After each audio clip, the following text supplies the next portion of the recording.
was truly a marvelous performance, Joan. Thank you, Bob. Joan, I think you've set a very high standard for our new MGM Theater of the Air.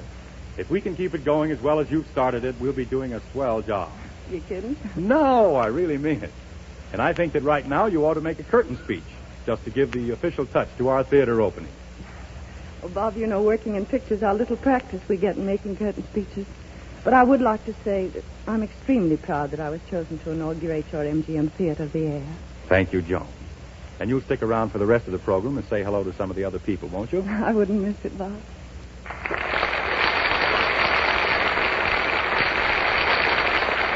Oh, say, Ted Pearson. Yes, Bob?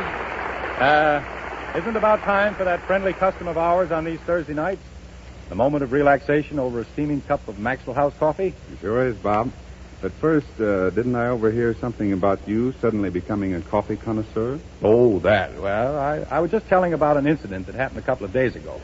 I was lunching with some friends at one of Hollywood's more famous restaurants. Mm-hmm. My friends were ribbing me about some of the things I've said about Maxwell House coffee on Good News here.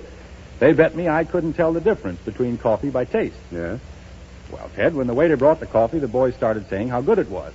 I tasted it and told them, of course it was good. It was Maxwell House. I could tell by the flavor. What was it? Well, the funny part of it was that this restaurant hadn't been serving Maxwell House. The boys knew it and called the waiter over to prove I was wrong. When asked what kind of coffee we just had, the waiter said, Maxwell House. We just started serving it today. You can't fool young about coffee, not anymore. You're all right, Bob.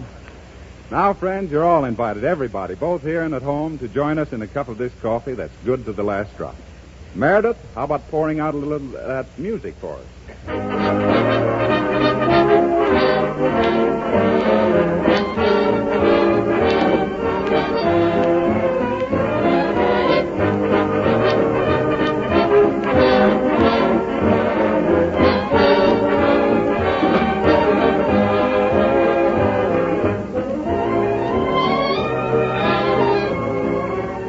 Now pause briefly for station identification. You are listening to KFI, Los Angeles.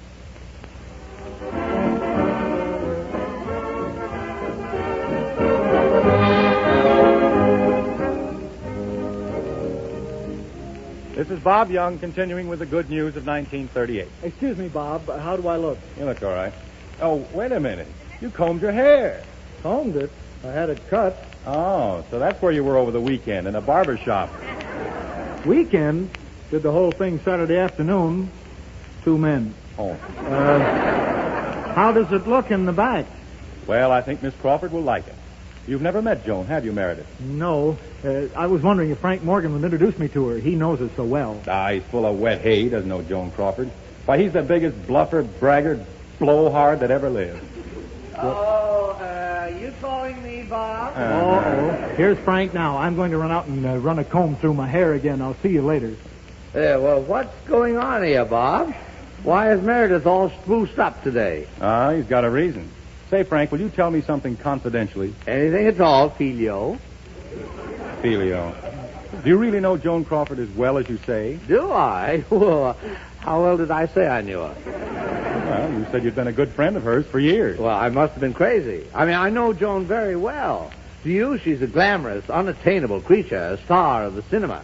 But to me, Joan is just a pal, a girl whom I've helped professionally, known socially, assisted financially. Now, wait a minute, Frank. Huh? Joan Crawford never needed any financial help from you. Well, possibly I didn't put that quite accurately. She once loaned me $1, and in due course I returned it. I can hardly believe that either. But you really know her. Well, every time she sees me, she gives me a big kiss. Well, Frank, Meredith Willson is pretty anxious to make an impression on her. Why don't you fix it up for her? Is she still here? Sure. Oh. What's the matter? Well, I've got shooting pains in my back. I've been stabbed. But, Frank, I thought you felt fine. No, I never felt worse in my life. It's a recurrence of my old anurosis of the alpha delta. Oh, well, that's terrible. Shall I get a doctor? No, I just think I'd better go home. No, you're not going home until you've had a showdown with Joan Crawford. What? You're going to stay right here and face the music. Right after Meredith plays it. Oh, why did I ever build this house of cards? Meredith has been playing such sensational treatments of popular songs besides his concert hall numbers that the other day I asked him who was responsible for his popular arrangements. He finally broke down and told me he made them himself. And so I respectfully call your attention to a new one, Meredith's Own Fictions of Limehouse Blues.